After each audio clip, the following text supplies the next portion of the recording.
they are putting out this idea that as a citizen, you just do whatever government and special interests say, and you don't have any right to any opinion or anything, and that it's unpatriotic. And if you don't like the TSA sticking their hands down your pants, groping your wife or children, putting you in a microwave oven, if you don't like them having the borders wide open and the government being caught dealing drugs and shipping guns out of the country, then leave it. That'd be kind of like if you were in Mexico and don't like the 60,000 dead. Keep saying 40, it's 60,000 in 3 years plus now. I guess it's like leave Mexico then. I guess that's what the illegals are doing. But, you know, the point here is that you can't just leave it. You got to fix it. In fact, most sociologists and political scientists have shown, and common sense proves it, if you just look at it, you got 30-plus million people from Mexico here, and there's 100 million there. And Mexico used the U.S. as a steam valve. Imagine if those 30 million people had been made to stay there and fight. They would have overthrown that corrupt oligarchy they got down there. And, you know, it's the same thing here. I don't want Jesse Ventura to leave the United States. I don't want anybody to. I've talked a lot about this. I'm going down with the ship because there's nowhere else to run. What, run somewhere and 5 years later the New World Order gets there? I mean, I've been to other parts of the world. I've talked to people that have lived in other parts of the world. It's bad. You know, Mike Adams went down to South America and had to punch out because people were threatening, extort him or kidnap or whatever. This is what's going on. And America is still a great country. We need to save it. We'll be right back. Jesse Ventura's got breaking news coming up. He was booked on TV shows all over the U.S., basically, and they all suddenly canceled. When he goes on other radio shows, the host, syndicated and others, the hosts make fun of him and say, you're like Kim Kardashian. I guess that's that bombshell brunette. I know enough to know that. Like he's trying to get publicity. I have witnessed Ventura in a controlled rage over this. I have been in a controlled rage. I am sick of it. And when Miss USA cried about the Dallas airport literally going in her panties and touching her genitals as she cried, they said, oh, she just wants attention. Oh, I guess when you run into highway checkpoints now, they want to search your car. You shouldn't get upset. You shouldn't get upset about federally funded blood draws all over the country. Or Homeland Security announcing they want to start setting up forced quarantines and roundups. You shouldn't get upset about taxes so high it's bankrupting many people. Or NAFTA and GATT deindustrializing the country. No, it's weird to be involved. It's weird to be upset. And they almost ended Ventura's show because of the budget issues of him saying he wouldn't fly, and they couldn't afford to have private jets, so he drives around in his own personal RV all over the country. And I mean, I just, you know, being behind the scenes and watching them, how they turn this around and how they operate and how these whore talk show hosts think it's cute to see total classical police state in our face and make excuses for it. I mean, I got an article up at Infowars.com, headline, DHS official, you never know when streetlights are listening to you. And they're making announcements. Yes, no one knows when we're surveilling them. I mean, directly out of 1984. Federal streetlights listening to us without warrants? I mean, it's beyond 1984. And what's happened is a lot of these yuppies and sellouts and people who bought into the system, they will make whatever excuses they need. Once you buy into corruption, once you buy into Big Brother, you can't admit as it gets worse and worse that you were wrong. No, that's not what these cowards do. Instead, they just sit there and make excuses for no matter what happens. And that's the thing about tyranny. In every society, if you study the sociology, the psychology, the certain groups that go along with the system will then put up with anything. Whether it was crazy Roman emperors or the Aztecs, it doesn't matter. And there's always a ruling class that is about the exercise of power. People build up the Japanese, and certainly it was a genteel culture compared to many, and admirable in many ways. I'm not putting down the culture, but it's on record. You can pull this up, that the Japanese samurai would routinely test a new blade on a villager. And these are groveling, stooping slaves who bowing and doing whatever they're told, working long hours, 12 hours or more, out in the rice paddies.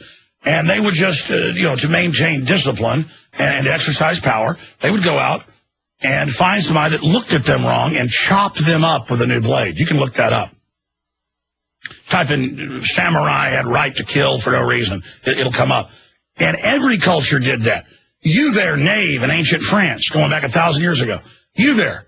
You looked at me wrong. Tie him up. One of the favorite ways was just to tie him up against a tree and just slit the throat. It's about the exercise of power.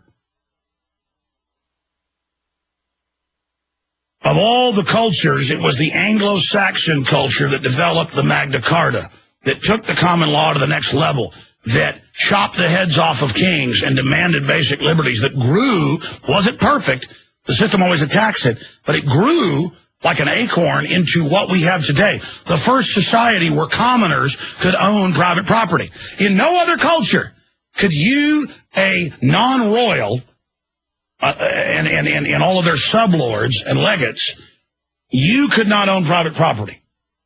And the elites latched on over 100 years ago to eugenics because they already believed they were a different species in the general public. That's why they called the poor people in every culture the little people, because under feudalism, practiced in every culture, the elites sit back in giant armored palaces with a royal guard, and the slaves are kept out there on purpose, and their food is confiscated to a point of where they're almost starving to death. You know, I've had Marines and others describe fighting Iraqis, and after 15 years of sanctions, no medicine, no nothing, they said that they had no energy. Most of the country isn't even getting enough food. And so multiple Marines have described how you're fighting an American, black, white, whatever, they've got muscles on them, they're well fed. These are people malnourished, millions of which starved to death over that 15 years. They estimate they went from 25 million to about 21 million total. War, famine, you name it. And you can just shove the Iraqis aside because they've been starved to death.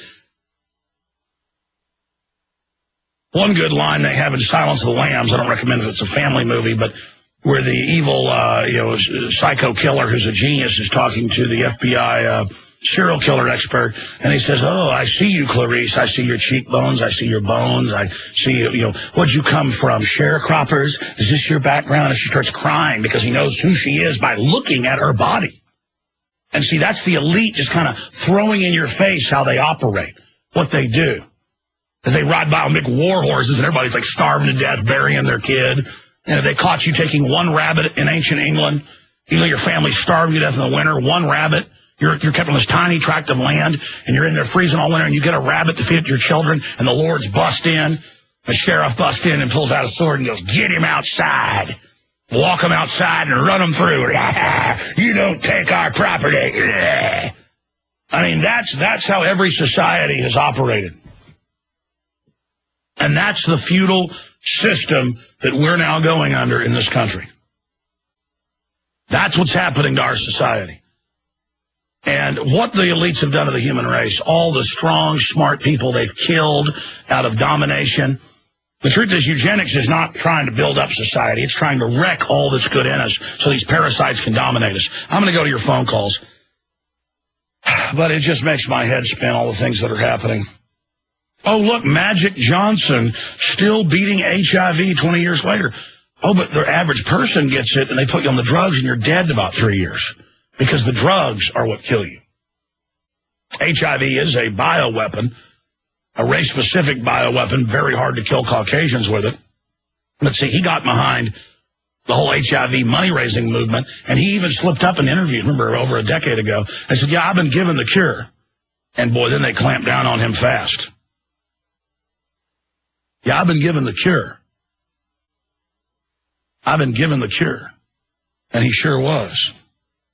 But only because he kept his mouth shut. As for those hundreds of millions of Africans that have died from it or related to it, no, you're not going to get the cure. You're going to go in a hole in the ground. You got that? Death is what you get.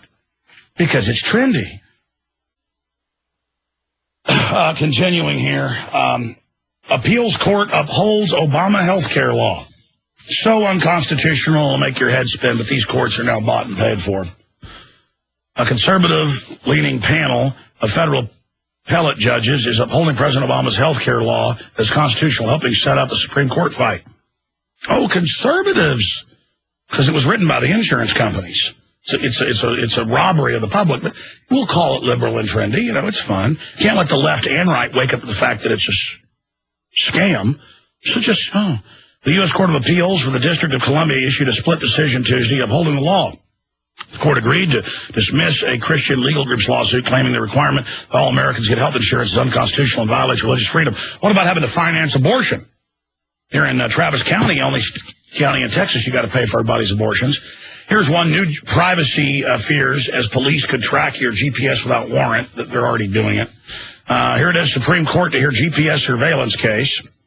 Or lower courts have ruled, yeah, there's no Fourth Amendment. Who needs that? We got banker occupation. We got cancer virus vaccines, fluoride water. We don't need freedom. Everything it built. Get rid of that birthright and bring in some slavery. That's what we want. That's fun. And globalism's really done good for the country. Well, get ready for a lot more. This is just the beginning. It's kind of like falling off the edge of a cliff. You kind of bounce down. You know, it's kind of a jagged, not straight down. You kind of bounce and then roll, and then kind of at the bottom there's a bigger drop. You drop, you go, oop, you feel your leg break. You're like, wow, that was really horrible. So you realize you're actually rolling down towards a bigger cliff. And you're like, oh, that looks like about 500 feet. Well, I guess I'm about to die. We've just kind of been bouncing down the side here, and it's like, oh, look, there's a 500-foot drop. Boy, as bad as it is, blood coming out our faces and broken legs societally, we're about to fall off the big cliff. And the media's like, yay, yay. Ventura's bad because he didn't like people grabbing his genitals. He's a weirdo. Ah, yay, yay. People are like, grope our children, yes, steal everything.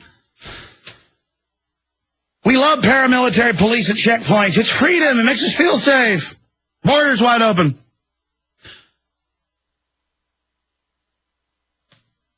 Here's another one. DHS official. You would never know if the streetlights were spying on you. Homeland Security update invokes Orwell's 1984. So they actually said that. And see, now they're quoting it at you. That's right. We're doing it. We're breaking your will. Details surrounding the federally funded streetlights and doubled as omnipresent surveillance devices aren't getting any less creepy. A deputy Homeland Security director told Fox, Charlotte, you will never know if Big Sis is watching. A quote that wouldn't look out of place in George Orwell's 1984. They actually say, you'll never know if Big Sis is watching. We're creepy. We're creepy. Take your shots. Eat your GMO. Brush with your fluoride, kiddies. Why is everybody getting cancer? Never mind that. Don't read all our official Homeland Security documents. Don't read the Rockefeller Foundation about it. Just do what we say. We're here to help you. Yes. Yes, we're shipping the drugs in. Be sure and use them. Then we'll put you in prison. And we're not just saying that for dramatic effect. The idea you can never be certain whether or not Big Brother was watching and feeling of constantly under supervision is a dominant theme in the 1949 dystopian novel that depicted a totalitarian state under which the population is kept under constant surveillance. But see, I'm beginning to realize here, we were mentally ill. I was bad. You were bad. 1984 is a book of freedom. It is good. The Declaration of Independence is bad. Remember articles a few weeks ago in the news? Is the Declaration of Independence illegal? And the articles were like, yeah, it's bad. But see, 1984, it's good. Actually, we were all wrong. It's not bad. It's good. You see, now you're starting to really understand the freedom. Now you're starting to realize the government cares about you. They care so much about you. They put Al-Qaeda in control of Libya because they're fighting Al-Qaeda. Now you're beginning to understand double think, double speak, double plus good. And now they have Homeland Security people on the news saying, you never know if Big Sis is watching and listening and giggling. Just like, yeah, slaves, you think it's bad now. Woo, we're getting ready. We got the camps ready. We got the rape rooms ready, just like at Abu Ghraib, and we're ready.